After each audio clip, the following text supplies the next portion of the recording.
सतनाम करता पुरख निरभਉ निरवैर अकाल मूरत आजूनी सहभंग गुर प्रसाद जप आद सच जुगाद सच है पी सच नानक होसी पी सच ज्ञान ध्यान किश कर्म न जाना सार न जाना तेरी सब ते वड्डा सतगुरु नानक जिन कल राखी मेरी डंडौत बंधन अनक बार सर्ब कला समरथ डोलन ते राखो प्रभु नानक दे कर हथ फिरत फिरत प्रभ आया परया तो सरनाए नानक की प्रभ बेनती अपनी भगति लाए सतनाम वाहिगुरु सतनाम वाहिगुरु।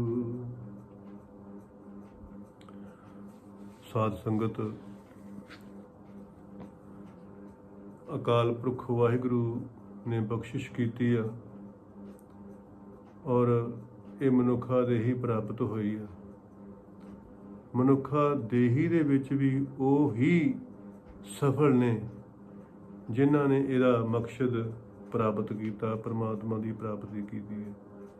तो सतगुरु महाराज बाणी दे विच उस परमात्मा दे मिलन का उपदेश करते हैं। एक ओंकार सतगुरु प्रसाद सब सुख दाता राम है दूसर नाहि न कोय कहो नानक सुन रे मना तह सिमरत गत होए। साध संगत जिहड़ा परमात्मा दा प्रेमी भगत हुंदा ਉਹ सब सुख परमात्मा वालों दिते मंनदा। जो भी मिल रहा वो परमात्मा वालों मिल रहा, चाहे भगत प्रहलाद आ तो चाहे भगत माता रजनी आ। भगत प्रहलाद का पिता भी इहो ही हुक्म करता सीगा कि सारे संसार नूं मैं ही दे रहा। जो अपने पुत्र नूं पुछदा सीगा ते भगत प्रहलाद जिहड़ा वो अपने पिता जी नूं कहिंदा सीगा कि पिता जी तुहानूं भी मैनूं भी सब नूं वाहिगुरू परमात्मा ही दे रहा। ਇਹਦੇ ਤੋਂ पिता झिड़दा सी। इसे तरह ही पट्टी ਦਾ राजा ਜਿਹੜਾ दुनी चंद आ ਉਹ ਵੀ ਆਪਣੀਆਂ ਧੀਆਂ ਨੂੰ ਪੁੱਛਦਾ ਕਿ ਤੁਸੀਂ ਕਿਹੜਾ ਦਿੱਤਾ ਖਾਣੀਆਂ। ਉਹ ਸਾਰੀਆਂ ਹੀ ਡਰਦੀਆਂ ਕਹਿੰਦੀਆਂ ਕਿ ਪਿਤਾ ਜੀ ਤੁਹਾਡਾ ਦਿੱਤਾ ਹੀ ਖਾਣੀਆਂ। ਜਵਾਬ ਦੇਣਾ ਬੜਾ ਔਖਾ। ਲੇਕਿਨ ਸਭ ਤੋਂ ਛੋਟੀ ਜਦੋਂ ਰਜਨੀ ਨੂੰ ਪੁੱਛਦਾ ਸੀ ਤੇ ਉਹ ਕਹਿੰਦੀ ਸੀ ਵੀ ਤੁਹਾਨੂੰ ਵੀ ਤੇ ਮੈਨੂੰ ਵੀ ਸਭ ਨੂੰ ਉਹ ਵਾਹਿਗੁਰੂ ਪਰਮਾਤਮਾ ਹੀ ਸਭ ਕੁਝ ਪ੍ਰਸ਼ਾਦਾ ਦਿੰਦਾ। ਇਹਦੇ ਤੋਂ ਫਿਰ ਉਹ ਦੁਨੀ ਚੰਦ ਨੇ ਚਿੜ ਕੇ ਤੇ ਉਹਨੂੰ ਪਿੰਗਲੇ ਦੇ ਨਾਲ ਵਿਆਹ ਤਾ ਵੀ ਮੈਂ ਵੇਖਦਾ ਵਾਂ ਵੀ ਤੈਨੂੰ ਸੁੱਖ ਕਿੱਦਾਂ ਪਰਮਾਤਮਾ ਦਿੰਦਾ। ਉਹਨੇ ਉਸੇ ਹੀ ਰੂਪ ਨੂੰ ਪਰਮਾਤਮਾ ਦਾ ਪ੍ਰਸ਼ਾਦ ਸਮਝ ਲਿਆ ਤੇ ਪਤੀ ਵਰਤਾ ਦਾ ਧਰਮ ਨਿਭਾਇਆ। ਟੋਕਰੇ ਵਿੱਚ ਪਾ ਕੇ ਉਹਨੂੰ ਥਾਂ ਥਾਂ ਤੇ ਫਿਰਦੀ ਆ ਤੇ ਭਿਕਸ਼ਾ ਕਰਕੇ ਪ੍ਰਸ਼ਾਦਾ ਮੰਗਦੀ ਹੈ, ਨਾਲੇ ਆਪ ਛਕਦੀ ਨਾਲੇ ਉਹਨੂੰ ਛਕਾਉਂਦੀ। ਉਸ ਪਤੀ ਵਰਤਾ ਦੀ ਜਦੋਂ ਭਗਤੀ ਪੂਰੀ ਹੋਈ ਆ ਤੇ ਫਿਰ ਉਹਦਾ ਪਤੀ ਦਾ ਸਰੀਰ ਜਿਹੜਾ ਉਸ ਛੱਪੜੀ ਦੇ ਵਿੱਚ ਇਸ਼ਨਾਨ ਕਰਕੇ ਤੇ ਅਰੋਗ ਹੋ ਗਿਆ। ਤੇ ਜਦੋਂ ਉਹਦੇ ਪਿਤਾ ਨੂੰ ਪਤਾ ਲੱਗਾ ਤੇ ਉਹਦਾ ਪਿਤਾ ਜਿਹੜਾ ਸੀਗਾ ਉਹ ਉਹਨਾਂ ਨੂੰ ਆਪਣੇ ਨਾਲ ਪਿੰਡ ਲੈ ਗਿਆ। तो महाराज सतगुरु सच्चे पातशाह जी इहो ही उपदेश करते कि ਉਹਦੀ ਭਗਤੀ ਜਿਹੜੀ ਸੀ ਉਹਨੇ ਸਫਲ ਹੋਈ। ਉਹਨੂੰ ਨਿਸ਼ਚਾ ਸੀਗਾ ਕਿ ਜੋ ਵੀ ਹੈ ਵਾਹਿਗੁਰੂ ਪਰਮਾਤਮਾ ਦਿੰਦਾ। ਤੋ ਇਹ ਮਾਸੀਆਂ ਭਾਵੇਂ ਬਹੁਤ ਪਿਆਰ ਕਰਦੀਆਂ, ਮਾਂ ਜੈਸੀ ਮਾਸੀ, ਪਰ ਮਾਂ ਵਰਗਾ ਪਿਆਰ ਨਹੀਂ ਕਰ ਸਕਦੀਆਂ ਮਾਸੀਆਂ। ਚਾਚੇ ਤਾਏ ਭਾਵਾਂ ਕਰੋੜਾਂ ਪਤੀ ਆ, ਪਰ ਪਿਤਾ ਦਾ ਪਿਆਰ ਜਿਹੜਾ ਉਹ ਚਾਚੇ ਤਾਏ ਨਹੀਂ ਦੇ ਸਕਦੇ। ਮਾਂ ਦੀ ਮਮਤਾ ਦਿਸਦੀ ਆ, ਲੇਕਿਨ ਪਿਤਾ ਦੇ ਵਿੱਚ ਵੀ ਮਮਤਾ ਹੁੰਦੀ, ਉਹ ਦਿਸਦੀ ਨਹੀਂ। ਤੋ ਮਹਾਰਾਜ ਸਤਿਗੁਰੂ ਸੱਚੇ ਪਾਤਸ਼ਾਹ ਜੀ ਇਹੋ ਹੀ ਉਪਦੇਸ਼ ਕਰਦੇ ਆ ਕਿ ਮਾਨਸ ਕੀ ਟੇਕ ਬਿਰਥੀ ਸਭ ਜਾਣ। ਮਨੁੱਖਾਂ ਦੇ ਉੱਤੇ ਤੂੰ ਆਸ ਰੱਖੇਗਾ, ਘਾਟੇ 'ਚ ਜਾਏਗਾ। ਇਹ ਧੋਖਾ ਦੇ ਸਕਦਾ, ਇਹ ਹੈ ਹੀ ਸੰਸਾਰ ਧੋਖੇਬਾਜ਼ ਆ। ਮੈਂ ਤੈਨੂੰ ਬਾਹਰ ਲੈ ਜਾਊਂਗਾ, ਮੈਂ ਤੇਰਾ ਆਹ ਕੰਮ ਕਰ ਦੂੰਗਾ। ਆਸਾ ਮਨਸਾ ਸਗਲ ਤਿਆਗੇ ਜਗ ਤੇ ਰਹੇ ਨਿਰਾਸਾ। ਮਨ ਦੀ ਆਸ ਜਿਹੜੀ ਹੈਗੀ ਆ, ਇਹਨੂੰ ਵੀ ਮਹਾਰਾਜ ਕਹਿੰਦੇ ਛੱਡ ਦਿਓ। ਮਨ ਵੀ ਬਹੁਤ ਫੋਕੀਆਂ ਆਸਾਂ ਦਿੰਦਾ ਹੈਗਾ, ਤੇ ਬਾਹਰ ਵੀ ਜਿਹੜੀਆਂ ਬਾਹਰ ਦੀਆਂ ਆਸਾਂ, ਰਿਸ਼ਤੇਦਾਰਾਂ ਦੀਆਂ ਆਸਾਂ, ਉਹਨੂੰ ਵੀ ਮਹਾਰਾਜ ਕਹਿੰਦੇ ਛੱਡ ਦਿਓ। ਇਹਨਾਂ ਤੋਂ ਨਿਰਾਸ਼ ਹੋ ਕੇ ਤੂੰ ਜੋ ਗੁਣ ਧਾਰਨ ਕਰੇਗਾ, ਜੋ ਪੜ੍ਹਾਈ ਕਰਕੇ ਤੂੰ ਕੋਈ ਡਿਗਰੀ ਪ੍ਰਾਪਤ ਕਰੇਗਾ, ਉਹਨੇ ਤੇਰਾ ਸਾਥ ਦੇਣਾ, ਉਹ ਬਿਰਥੀ ਨਹੀਂ ਜਾਣੀ। ਇਹੋ ਹੀ ਮਹਾਰਾਜ ਸਤਿਗੁਰੂ ਸੱਚੇ ਪਾਤਸ਼ਾਹ ਜੀ ਇੱਥੇ ਉਪਦੇਸ਼ ਕਰਦੇ ਆ ਕਿ ਭਾਈ ਇਹ ਸਭ ਸੰਸਾਰ ਮਾਇਆਵੀ ਪ੍ਰੇਤ ਕਾਲ ਦਾ ਕਰਕੇ ਸਮਾਂ ਬਰਬਾਦ ਕਰਦਾ ਜੀਵ। ਕਿਉਂਕਿ ਜਿਹੜਾ ਆਲਸ ਹੁੰਦਾ, ਦਲਿੱਦਰ ਹੁੰਦਾ, ਇਹ ਕਾਲ ਦਾ ਰੂਪ ਹੁੰਦਾ। ਇਹਨੇ ਕਿਸੇ ਨਾ ਕਿਸੇ ਤਰੀਕੇ ਰਾਹੀਂ ਸਮਾਂ ਬਰਬਾਦ ਕਰਨਾ, ਸਮਾਂ ਬਰਬਾਦ ਕਰਨਾ, ਜੀਵਨ ਬਰਬਾਦ ਕਰਨਾ। ਇਸ ਮਾਇਆ ਦੀ ਰੂਪੀ ਕਾਲ ਨੇ ਜੀਵ ਦਾ। ਤੇ ਜਿਹੜਾ ਉਦਮ ਹੁੰਦਾ ਉਹ ਵਾਹਿਗੁਰੂ ਦਾ ਰੂਪ ਹੁੰਦਾ। ਉਦਮ ਕਰਿੰਦਿਆਂ ਜੀਵ ਤੂੰ ਕਮਾਵਦਿਆਂ ਸੁਖ ਪੁੰਜ, ਧਿਆਨ ਦਿਆਂ ਤੂੰ ਪ੍ਰਭੂ ਮਿਲ ਨਾਨਕ ਉਤਰੀ ਚਿੰਦ। ਜਿਹੜਾ ਉਦਮ ਹੁੰਦਾ ਉਹ ਇਹ ਵਾਹਿਗੁਰੂ ਦਾ ਰੂਪ ਹੁੰਦਾ। ਤੋ ਉਦਮ ਜਿਹੜਾ ਹੁੰਦਾ ਇਹ ਹੀ ਪਰਮੇਸ਼ਰ ਪਰਮਾਤਮਾ ਜੀ ਦਾ ਰੂਪ ਹੁੰਦਾ। ਇਹਦਾ ਕਰਕੇ ਹੀ ਸੁਖ ਮਿਲਦੇ। ਕਹਿੰਦੇ ਉਦਮ ਕਰੇਗਾ ਨਾ, ਬਾਬਾ ਜੀ ਕਹਿੰਦੇ ਉਦਮ ਕਰੇਗਾ ਸੁਖ ਮਿਲੇਗਾ। ਤੇ ਜੇ ਤੂੰ ਸ਼ਬਦ ਨਾਲ ਧਿਆਨ ਜੋੜੂਗਾ ਤੇ ਤੈਨੂੰ ਪਰਮਾਤਮਾ ਮਿਲੂਗਾ। ਪਰਮੇਸ਼ਰ ਪਰਮਾਤਮਾ ਉਦਮ ਦੇ ਨਾਲ ਮਿਲਦਾ। ਜਿੱਦਾਂ ਇੱਕ ਕਹਾਵਤ ਆ ਕਿ ਉੱਤੋਂ ਪਈਆਂ ਤਰਕਾਲਾਂ ਤੇ ਕਚੱਜੇ ਨੇ ਮਾਰੀਆਂ ਛਾਲਾਂ। ਉੱਤੋਂ ਪਈਆਂ ਤਰਕਾਲਾਂ ਤੇ ਕਚੱਜੇ ਨੇ ਮਾਰੀਆਂ ਛਾਲਾਂ। ਇੱਕ ਸਚੱਜਾ ਹੁੰਦਾ, ਇੱਕ ਕੁਚੱਜਾ ਹੁੰਦਾ। ਜਿਹੜਾ ਕੁਚੱਜਾ ਹੁੰਦਾ ਉਹ ਸਾਰੀ ਦਿਹਾੜੀ ਲੰਮੇ ਪਿਆ ਰਹਿੰਦਾ, ਗੱਪਾਂ ਮਾਰਦਾ ਰਹਿੰਦਾ, ਸਮਾਂ ਬਰਬਾਦ ਕਰਦਾ ਰਹਿੰਦਾ। ਤੇ ਜਦੋਂ ਸ਼ਾਮ ਪੈਂਦੀ ਆ ਤੇ ਉਦੋਂ ਕੰਮਕਾਰ ਨੂੰ ਉੱਠ ਕੇ ਦੌੜਦਾ। ਹੁਣ ਸ਼ਾਮ ਨੂੰ ਕੌਣ ਇਹਨੂੰ ਮਿਲੂਗਾ? ਫਿਰ ਨਿਰਾਸ਼ ਹੋ ਕੇ ਰਾਤ ਨੂੰ ਫਿਰ ਦੁਖੀ ਹੋ ਜਾਂਦਾ। ਤੇ ਜਿਹੜਾ ਸੁਚੱਜਾ ਹੁੰਦਾ ਉਹ ਸਵੇਰੇ ਕੰਮ ਸ਼ੁਰੂ ਕਰਦਾ ਤੇ ਦੁਪਹਿਰ ਤੱਕ ਕੰਮ ਨੂੰ ਨੇਪਰੇ ਚਾੜ ਲੈਂਦਾ ਤੇ ਸ਼ਾਮ ਤੱਕ ਉਹ ਵਿਹਲਾ ਹੋ ਜਾਂਦਾ। ਉਹਨੂੰ ਸੁਚੱਜਾ ਕਹਿੰਦੇ। ਇਹੋ ਹੀ ਮਹਾਰਾਜ ਸਤਿਗੁਰੂ ਸੱਚੇ ਪਾਤਸ਼ਾਹ ਜੀ ਉਪਦੇਸ਼ ਕਰਦੇ ਕਿ ਜਿਹੜਾ ਸਮਾਂ ਬੀਤ ਗਿਆ ਭਾਈ ਉਹ ਤੇਰੇ ਹੱਥ 'ਚ ਨਹੀਂ ਆਉਣਾ। ਜਿਸ ਤਰ੍ਹਾਂ ਪਹਾੜਾਂ ਤੇ ਬਰਫ਼ ਹੁੰਦੀ ਆ ਤੇ ਜਦੋਂ ਬਰਫ਼ ਪਿਘਲਦੀ ਆ ਤੇ ਪਾਣੀ ਬਣਦੀ ਆ ਤੇ ਸ਼ੁਰੂਆਤ ਵਿੱਚ ਫਿਰ ਉਹ ਝਰਨੇ ਜਿਹੜੇ ਹੈਗੇ ਬੜੇ ਸਾਫ਼ ਸੁਥਰੇ ਹੁੰਦੇ, ਨਿਰਮਲ ਹੁੰਦੇ, ਚਿੱਟਾ ਪਾਣੀ ਹੁੰਦਾ। ਪਰ ਜਿਉਂ ਉਹ ਝਰਨੇ ਆਪਣੇ ਅਸਲੇ ਨੂੰ ਛੱਡ ਕੇ ਧਰਤੀ ਨੂੰ ਵੱਲ ਆਉਂਦੇ ਆ, ਨਿਵਾਣ ਵੱਲ ਆਉਂਦੇ ਆ, ਮੈਦਾਨ ਵੱਲ ਆਉਂਦੇ ਆ, ਤਿਉਂ ਜਿਉਂ ਪਿੰਡਾਂ ਦੇ ਵਿੱਚ ਦੀ ਲੰਘਦੇ, ਸ਼ਹਿਰਾਂ ਦੇ ਵਿੱਚ ਦੀ ਲੰਘਦੇ, ਤੇ ਉਹਨਾਂ ਨੂੰ ਕੀ ਮਿਲਦਾ? ਗੰਦਗੀ ਮਿਲਦੀ ਆ, ਗਟਰ ਮਿਲਦੇ ਆ, ਨਾਲੀਆਂ ਮਿਲਦੀਆਂ, ਤੇ ਉਹਨਾਂ ਦਾ ਜਿਹੜਾ ਰੰਗ ਹੈਗਾ ਉਹ ਗੰਦਾ ਹੋ ਜਾਂਦਾ, ਖਰਾਬ ਹੋ ਜਾਂਦਾ। ਫਿਰ ਉਹ ਦੁਖੀ ਹੁੰਦੇ ਆ। ਹੁਣ ਉਹ ਤਰਸਦੇ ਆ ਵੀ ਅਸੀਂ ਉੱਥੇ ਹੀ ਚੰਗੇ ਸੀਗੇ, ਪਰ ਹੁਣ ਉੱਥੇ ਵਾਪਸ ਨਹੀਂ ਜਾ ਸਕਦੇ। ਫਿਰ ਉਹ ਦੁਖੀ ਹੋ ਕੇ ਹੌਲੀ ਸਮੁੰਦਰ ਵੱਲ ਨੂੰ ਜਾਂਦੇ ਆ ਤੇ ਫਿਰ ਸਮੁੰਦਰ ਦੀ ਸ਼ਰਨ ਦੇ ਵਿੱਚ ਜਾਂਦੇ ਆ।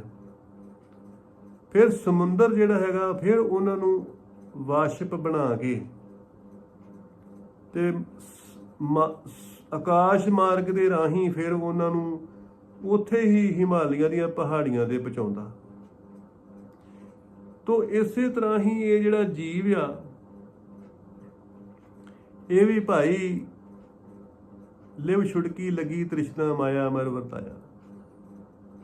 ਵਾਹਿਗੁਰੂ ਪਰਮੇਸ਼ਰ ਪਰਮਾਤਮਾ ਦੇ ਕੋਲ ਸੀਗਾ ਤੇ ਪਿਓਰ ਸੀਗਾ, ਜਿਉਂ ਇਹ ਧਰਤੀ ਤੇ ਆਇਆ ਜਨਮ ਲੈ ਕੇ, ਹੌਲੀ ਹੌਲੀ ਸੁਰਤ ਸੰਭਾਲੀ, ਮੋਹ ਮਮਤਾ ਦੀ ਜਿਉਂ ਜਿਉਂ ਇਹਨੂੰ ਮੈਲ ਲੱਗੀ ਆ, ਮਹਾਰਾਜ ਕਹਿੰਦੇ ਆ,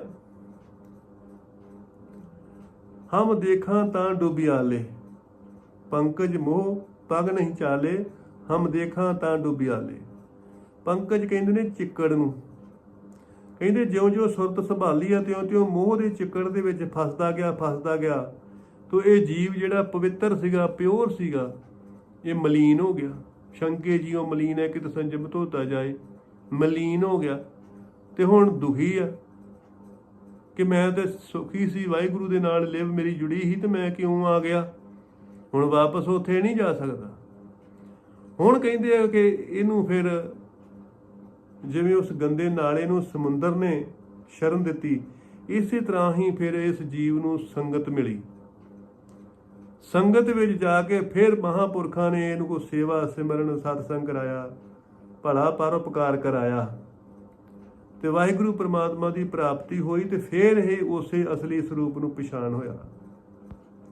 ਤੋਂ ਮਹਾਰਾਜ ਕਹਿੰਦੇ ਨੇ ਕਿ ਭਾਈ ਇਸੇ ਤਰ੍ਹਾਂ ਹੀ ਕੋਈ ਵੀ ਚੀਜ਼ ਆ ਉਹ ਪਹਿਲੋਂ ਨਵੀਂ ਹੁੰਦੀ ਆ, ਗੱਡੀ ਨਵੀਂ ਕਢਾਓ ਏਜੰਸੀ ਦੇ ਵਿੱਚੋਂ ਤੇ ਬੜੀ ਉਹ ਚਿਲਕਦੀ ਆ, ਬੜੀ ਲਿਸ਼ਕਾਂ ਮਾਰਦੀ ਆ, ਦੇਖਣ ਨੂੰ ਜੀ ਕਰਦਾ। ਜਿਉਂ-ਜਿਉਂ ਟਾਈਮ ਬੀਤ ਹੁੰਦਾ ਤਿਉਂ-ਤਿਉਂ ਉਹ ਹੀ ਖੜਕ ਜਾਂਦੀ ਆ, ਚਿੱਬੀ ਹੋ ਜਾਂਦੀ ਆ, ਮੈਲੀ ਹੋ ਜਾਂਦੀ ਆ। ਇਸੇ ਤਰ੍ਹਾਂ ਹੀ ਹਰੇਕ ਚੀਜ਼ ਨਵੀਂ ਵਿਆਹੀ ਆਈ ਇਸਤਰੀ ਬੜੀ ਸੋਹਣੀ ਸੁਨੱਖੀ ਹੁੰਦੀ ਹੈ, ਹੌਲੀ ਹੌਲੀ ਉਹ ਵੀ ਰੰਗ ਰੂਪ ਉਹਦਾ ਵੀ ਖਰਾਬ ਹੋ ਜਾਂਦਾ। ਕੋਈ ਵੀ ਚੀਜ਼ ਹੈ ਸੰਸਾਰ ਦੀ ਉਹ ਪਹਿਲੋਂ ਪਿਓਰ ਸੀ, ਫਿਰ ਹੌਲੀ ਹੌਲੀ ਉਹ ਮਲੀਨ ਹੋ ਗਈ। ਪਹਿਲੋਂ ਸਤਜੁਗ ਸੀ, ਸ਼ੁਰੂਆਤ ਵਿੱਚ ਸਤਜੁਗ ਪਿਓਰ ਸੀਗਾ, ਹੌਲੀ ਹੌਲੀ ਤ੍ਰੇਤਾ ਦੁਆਪਰ ਮੈਲੇ ਹੁੰਦੇ ਗਏ ਤੇ ਕਲਯੁਗ ਤੇ ਆਣ ਕੇ ਸਭ ਕੁਛ ਹੀ ਮੈਲਾ ਹੋ ਗਿਆ। ਕਲਯੁਗ ਰਥ ਅਗਨ ਕਾ ਕੂੜ ਅੱਗੇ ਰਥ। ਤੋ ਮਹਾਰਾਜ ਸਤਿਗੁਰੂ ਸੱਚੇ ਪਾਤਸ਼ਾਹ ਜੀ ਕਹਿੰਦੇ ਕਿ ਇਹਨੂੰ ਸਤਸੰਗ ਮਿਲੀ ਤੇ ਫਿਰ ਇਹ ਵਾਹਿਗੁਰੂ ਪਰਮਾਤਮਾ ਦੇ ਵਿੱਚ ਅਭੇਦ ਹੋਇਆ। ਜੋ ਜਲ ਮੈਂ ਜਲਾਏ ਖਟਾਨਾ ਤਿਉਂ ਜੋਤੀ ਸੰਗ ਜੋਤ ਸਮਾਨਾ। ਫਿਰ ਉਸ ਜੋਤੀ ਸਰੂਪ ਦੇ ਵਿੱਚ ਪਰਮੇਸ਼ਰ ਪਰਮਾਤਮਾ ਦੇ ਵਿੱਚ ਇਹ ਜੀਵ ਮਿਲ ਗਿਆ। ਤੋ ਇਸੇ ਤਰ੍ਹਾਂ ਹੀ ਮਹਾਰਾਜ ਕਹਿੰਦੇ ਨੇ ਕਿ ਭਾਈ ਜੋ ਵੀ ਤੈਨੂੰ ਪ੍ਰਾਪਤ ਹੋਇਆ ਵਾ ਉਹਦਾ ਸ਼ੁਕਰਾਨਾ ਕਰ, ਇਹਦੇ ਵਿੱਚ ਹੀ ਸੁੱਖ ਆ। ਦੂਸਰੇ ਗੁਆਂਢੀਆਂ ਦੇ ਸੁੱਖ ਨੂੰ ਦੇਖ ਕੇ ਦੁਖੀ ਨਾ ਹੋ। ਮਨੁੱਖ ਆਪਣੇ ਦੁੱਖਾਂ ਤੋਂ, ਆਪਣੀ ਗਰੀਬੀ ਤੋਂ ਇੰਨਾ ਦੁਖੀ ਨਹੀਂ ਹੁੰਦਾ ਜਿੰਨਾ ਦੂਜਿਆਂ ਦੀ ਅਮੀਰੀ ਤੋਂ ਦੁਖੀ ਹੁੰਦਾ। ਇਹੋ ਹੀ ਮਹਾਰਾਜ ਸਤਿਗੁਰੂ ਸੱਚੇ ਪਾਤਸ਼ਾਹ ਜੀ ਉਪਦੇਸ਼ ਕਰਦੇ ਆ ਕਿ ਇਸ ਗੱਲ ਨੂੰ ਆਪਣੇ ਪੱਲੇ ਬੰਨ੍ਹ ਲਾ ਕਿ ਸਾਰੇ ਡਾਕਟਰ ਨਹੀਂ ਹੁੰਦੇ ਤੇ ਸਾਰੇ ਜੱਜ ਨਹੀਂ ਹੁੰਦੇ, ਸਾਰੇ ਇੰਜੀਨੀਅਰ ਨਹੀਂ ਹੁੰਦੇ ਤੇ ਸਾਰੇ ਕਲਾਕਾਰ ਨਹੀਂ ਹੁੰਦੇ, ਸਾਰੇ ਖਿਡਾਰੀ ਨਹੀਂ ਹੁੰਦੇ। ਇਹ ਪਰਮਾਤਮਾ ਦੀ ਖੇਡ ਆ। ਉਹਨੇ ਕਿਸੇ ਨੂੰ ਕੁਛ ਬਣਾਇਆ, ਕਿਸੇ ਨੂੰ ਕੁਛ ਬਣਾਇਆ ਤੇ ਤੈਨੂੰ ਵੀ ਤੇ ਕੁਛ ਬਣਾਇਆ ਹੀ ਹੋਵੇਗਾ। ਜੋ ਤੈਨੂੰ ਬਣਾਇਆ ਤੂੰ ਉਹਨੂੰ ਪਰਮਾਤਮਾ ਦਾ ਪ੍ਰਸ਼ਾਦ ਸਮਝ, ਤੇ ਪ੍ਰਸ਼ਾਦ ਸਮਝ ਕੇ ਮਹਾਰਾਜ ਕਹਿੰਦੇ ਆ ਕਿ ਭਾਈ ਤੂੰ ਉਹਨੂੰ ਵਰਤ ਤੇ ਉਹਦੇ ਵਿੱਚੋਂ ਹੀ ਤੈਨੂੰ ਸੁੱਖ ਮਿਲੂਗਾ। ਜੋ ਤੈਨੂੰ ਬਣਾਉਣਾ ਉਹਨੇ ਤੈਨੂੰ ਬਣਾਤਾ। ਹੁਣ ਉਹਦੇ ਤੇ ਹੀ ਤੂੰ ਭਾਈ ਆਪਣੇ ਆਪ ਨੂੰ ਵਾਹਿਗੁਰੂ ਪਰਮਾਤਮਾ ਜੀ ਦੇ ਚਰਨਾਂ ਦੇ ਵਿੱਚ ਲਾ, ਉਹਦੇ ਵਿੱਚ ਹੀ ਸੁੱਖ ਵਾ। ਤੋ ਇਹੋ ਹੀ ਮਹਾਰਾਜ ਸਤਿਗੁਰੂ ਸੱਚੇ ਪਾਤਸ਼ਾਹ ਜੀ ਕਹਿੰਦੇ ਨੇ ਕਿ ਭਾਈ ਸਾਧ ਸੰਗਤ, ਕੋਠੀ ਮਿਲ ਜਾਏ, ਨੌਕਰੀ ਮਿਲ ਜਾਏ, ਹੋਰ ਵੀਜ਼ਾ ਲੱਗ ਜਾਵੇ, ਕੋਈ ਕੰਮ ਧੰਦਾ ਹੋ ਜਾਵੇ ਤੇ ਜੀਵ ਕਹਿਣ ਲੱਗ ਪੈਂਦਾ ਪਰਮਾਤਮਾ ਦੀ ਕਿਰਪਾ ਹੋ ਗਈ। ਤੋ ਇਹ ਪਰਮਾਤਮਾ ਦੀ ਕਿਰਪਾ ਨਹੀਂ ਹੋਈ। ਇਹ ਪਰਮਾਤਮਾ ਦੀ ਕਿਰਪਾ ਦੇ ਨਾਲ ਨਹੀਂ ਮਿਲਦੀਆਂ ਚੀਜ਼ਾਂ, ਇਹ ਤੇ ਪੁੰਨਾਂ ਕਰਕੇ ਮਿਲਦੀਆਂ। ਇਹ ਤੇ ਜੋ ਜੀਵ ਨੇ ਪੁੰਨ ਕੀਤੇ ਆ, ਜਿਹੜਾ ਸਵਰਗ ਹੁੰਦਾ ਇਹ ਪੁੰਨਾਂ ਕਰਕੇ ਮਿਲਦਾ। ਤੋ ਇਹ ਵਸਤੂਆਂ ਜਿਹੜੀਆਂ ਹੁੰਦੀਆਂ ਇਹ ਜਿਹੜੇ ਜੀਵ ਨੇ ਪੁੰਨ ਕੀਤੇ ਹੁੰਦੇ ਨੇ, ਪਰਉਪਕਾਰ ਕੀਤੇ ਹੁੰਦੇ ਨੇ, ਉਹਨਾਂ ਕਰਕੇ ਮਿਲਦੀਆਂ। ਪਰਮਾਤਮਾ ਦੀ ਕਿਰਪਾ ਤੇ ਤੂੰ ਉਦੋਂ ਸਮਝੀ ਜਿੱਦਣ ਤੈਨੂੰ ਸੰਗਤ ਮਿਲ ਗਈ, ਸੇਵਾ ਮਿਲ ਗਈ, ਸਿਮਰਨ ਮਿਲ ਗਿਆ, ਚੰਗੇ ਸੰਸਕਾਰ ਮਿਲ ਗਏ, ਚੰਗਾ ਸੁਭਾਅ ਮਿਲ ਗਿਆ। ਗੁਰਾ ਇੱਕ ਦੇਹ 부ਝਾਈ, ਸਭਨਾ ਜੀਆਂ ਕਾਇਕ ਦਾਤਾ, ਸੋ ਮੈਂ ਵਿਸਰ ਨਾ ਜਾਈ। ਮਿਠਤ ਨੀਵੀ ਨਾਨਕਾ, ਗੁਣ ਚੰਗਿਆਈਆਂ ਤਤ। ਜਿੱਦਣ ਤੂੰ ਸਾਰਿਆਂ ਨਾਲ ਮਿੱਠਾ ਬੋਲਣ ਲੱਗ ਪਿਆ, ਜਿੱਦਣ ਤੂੰ ਸਾਰਿਆਂ ਨਾਲ ਸ਼ੁਭ ਚੰਗਾ ਵਿਵਹਾਰ ਕਰਨ ਲੱਗ ਪਿਆ, ਸਮਝ ਲਈ ਉਦਣ ਪ੍ਰਮਾਤਮਾ ਦੀ ਕਿਰਪਾ ਤੇਰੇ ਤੇ ਹੋਈ ਆ।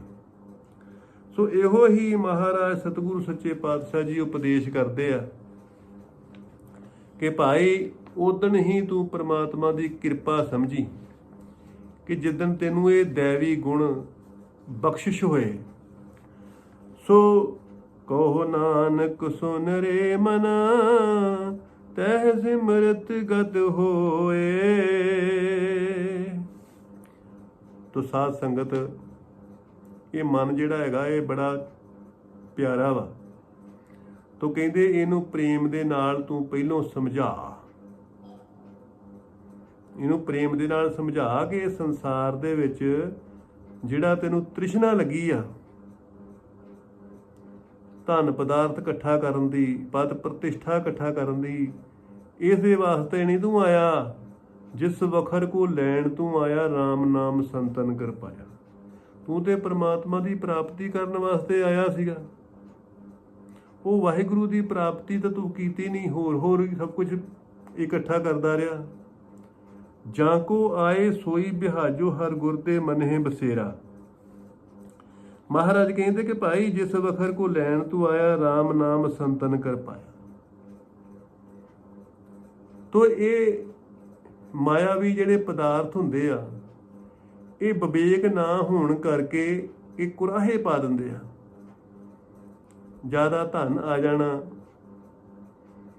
ਤਾਂ ਉਸ ਧਨ ਦੇ ਨਾਲ ਨਸ਼ਾ ਕਰਨ ਲੱਗ ਜਾਣਾ, ਗੱਡੀ ਸਿੱਧੀ ਲੋਕਾਂ ਦੇ ਚੜਾ ਦੇਣੀ, ਹੰਕਾਰ ਆ ਜਾਣਾ, ਮੇਰੇ ਵਰਗਾ ਕੋਈ ਨਹੀਂ ਹੈਗਾ।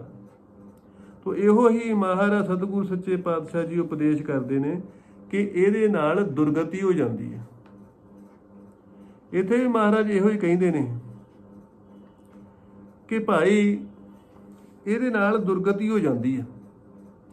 ਤੇ ਸਿਮਰਤ ਦਾ ਭਾਵ ਹੁੰਦਾ ਸਿਮਰਨ, ਤੇ ਸਿਮਰਨ ਉਹਨੂੰ ਕਹਿੰਦੇ ਨੇ ਕਿ ਆਪੇ ਹੀ ਮਨ ਕਰਕੇ ਸਿਮਰਨ ਕਰਨਾ ਤੇ ਆਪੇ ਹੀ ਮਨ ਕਰਕੇ ਸਿਮਰਨ ਨੂੰ ਸੁਣਨਾ। ਇਹਦੇ ਨਾਲ ਬਹੁਤ ਵੱਡੀ ਸ਼ਕਤੀ ਪ੍ਰਾਪਤ ਹੁੰਦੀ ਆ ਔਰ ਉਸ ਸ਼ਕਤੀ ਦੇ ਨਾਲ ਵਾਹਿਗੁਰੂ ਦੀ ਪ੍ਰਾਪਤੀ ਹੋ ਜਾਂਦੀ ਹੈ।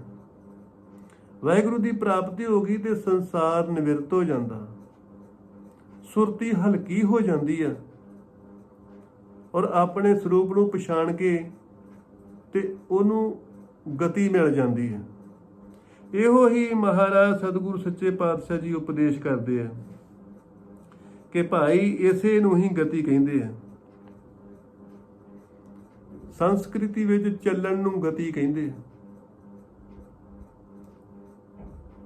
ਸੰਸਾਰ ਦੇ ਜਿਹੜੇ ਪੁਰਾਣੇ ਭਾਵ ਨੇ, ਦੁਸ਼ਮਣ ਮਿੱਤਰ, ਈਰਖਾ ਵਕੀਲੀ, ਧੜੇਬੰਦੀ, ਇਹਦੇ ਵਿੱਚ ਫਸੇ ਰਹਿਣਾ ਇਹ ਦੁਰਗਤੀ ਹੁੰਦੀ ਹੈ। ਹਰ ਵੇਲੇ ਨਿੰਦਿਆ, ਚੁਗਲੀ, ਈਰਖਾ ਵਕੀਲੀ, ਰਾਗ ਦਵੇਸ਼, ਛਲ ਕਪਟ, ਧੋਖਾ ਫਰੇਬ ਕਰਦੇ ਰਹਿਣਾ, ਮਿਲਾਵਟ ਕਰਦੇ ਰਹਿਣਾ, ਇਹ ਦੁਰਗਤੀ ਹੁੰਦੀ ਹੈ।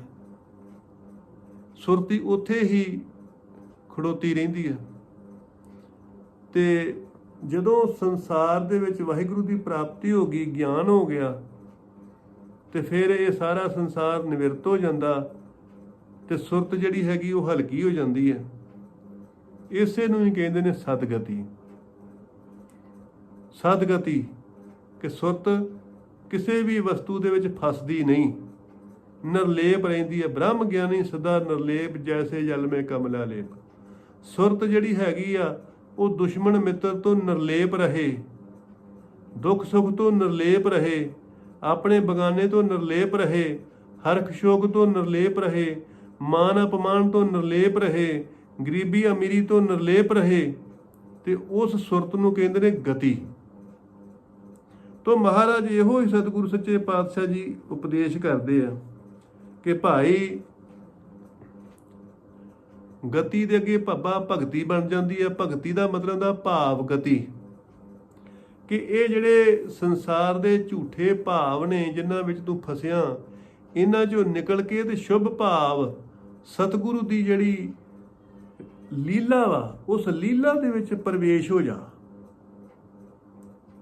ਸਰਗੁਣ ਸਤਿਗੁਰੂ ਨਾਨਕ ਦੇਵ ਮਹਾਰਾਜ ਦੀ ਲੀਲਾ ਦੇ ਵਿੱਚ ਪ੍ਰਵੇਸ਼ ਹੋ ਜਾਣਾ, ਇਹਨੂੰ ਕਹਿੰਦੇ ਨੇ ਭਗਤੀ। ਤੋ ਭਗਤੀ ਕਰਕੇ ਸਰਗੁਣ ਸਰੂਪ ਨੂੰ ਪ੍ਰੇਮ ਕਰਕੇ ਤੂੰ ਆਪਣੇ ਜੀਵਨ ਨੂੰ ਸਫਲ ਕਰ।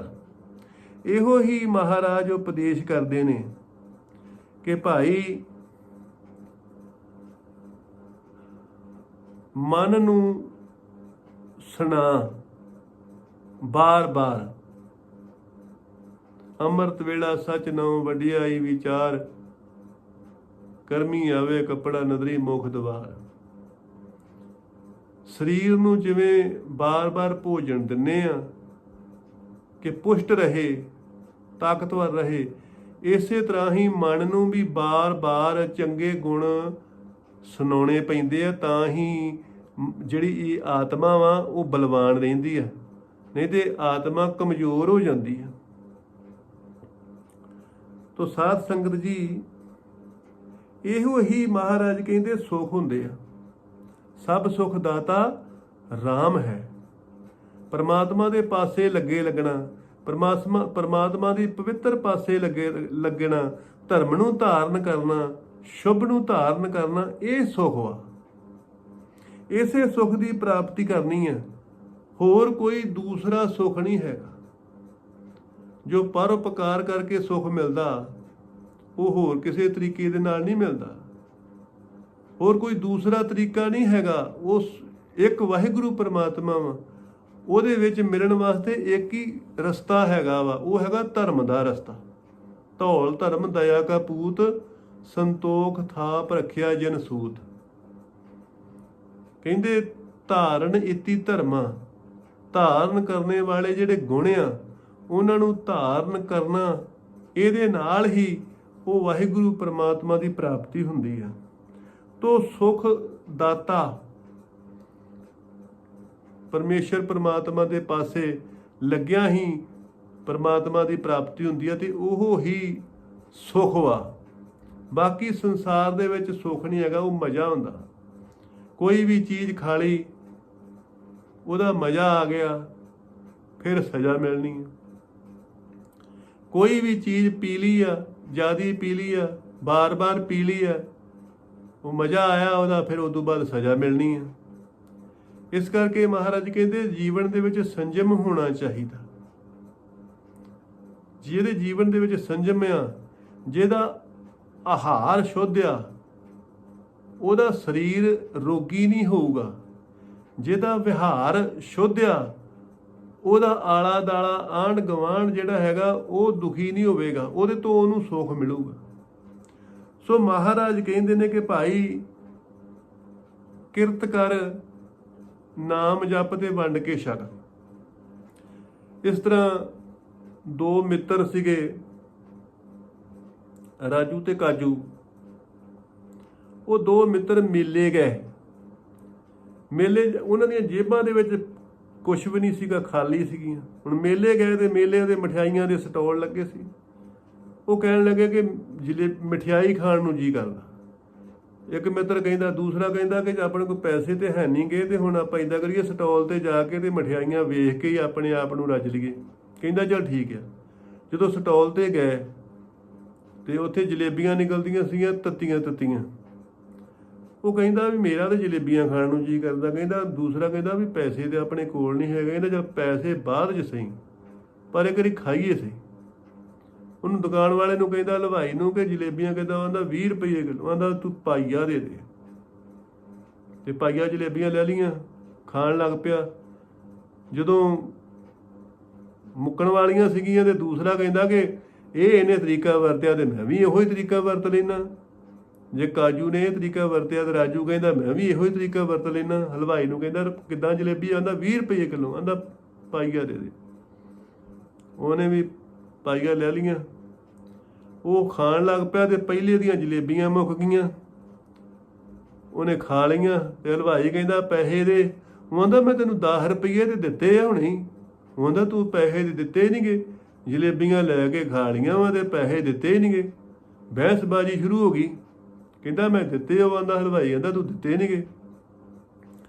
ਤੇ ਜਿਹੜਾ ਦੂਸਰਾ ਸੀ ਨਾ ਰਾਜੂ, ਉਹਨੇ ਮੌਕਾ ਤਾੜਿਆ ਤੇ ਉਹ ਹਲਵਾਈ ਨੂੰ ਕਹਿਣ ਲੱਗਾ ਕਿ ਭਾਈ ਸਾਹਿਬ ਜਿਹੜੇ ਮੈਂ ਤੁਹਾਨੂੰ 10 ਰੁਪਏ ਦਿੱਤੇ ਇਹਨਾਂ ਦਾ ਚੇਤਾ ਰੱਖਿਓ ਕਿਤੇ ਇਹ ਵੀ ਨਾ ਭੁੱਲ ਜਾਇਓ। ਤੇ ਉਹ ਹਲਵਾਈ ਕਹਿੰਦਾ ਨਹੀਂ ਨਹੀਂ ਕੋਈ ਗੱਲ ਨਹੀਂ, ਤੇਰਾ ਚੇਤੇ ਹੀ ਆ। ਉਹ ਕਹਿੰਦਾ ਵੀ ਦੋਵੇਂ ਥੋੜੀ ਠੱਗੀ ਮਾਰ ਸਕਦੇ ਆ, ਇਹਨੇ ਤੇ ਦਿੱਤੇ ਹੋਣੇ ਆ, ਮੈਨੂੰ ਸ਼ਾਇਦ ਖੋਪੜੇ 'ਚ ਚੇਤਾ ਭੁੱਲ ਗਿਆ। ਇਸੇ ਕਰਕੇ ਉਹ ਬਹਿਸਬਾਜ਼ੀ ਕਰਨ ਲੱਗ ਪਏ। ਉਸ ਤੋਂ ਬਾਅਦ ਫਿਰ ਹਲਵਾਈ ਜਿਹੜਾ ਸੀਗਾ ਉਹ ਮਗਰਲੇ ਨੂੰ ਕਹਿਣ ਲੱਗਾ ਕਿ ਤੂੰ ਦੱਸ ਭਾਈ ਇਹਨੇ ਰੁਪਈਏ 10 ਤੇਰੇ ਸਾਹਮਣੇ ਦਿੱਤੇ ਆ ਕਿ ਨਹੀਂ ਦਿੱਤੇ।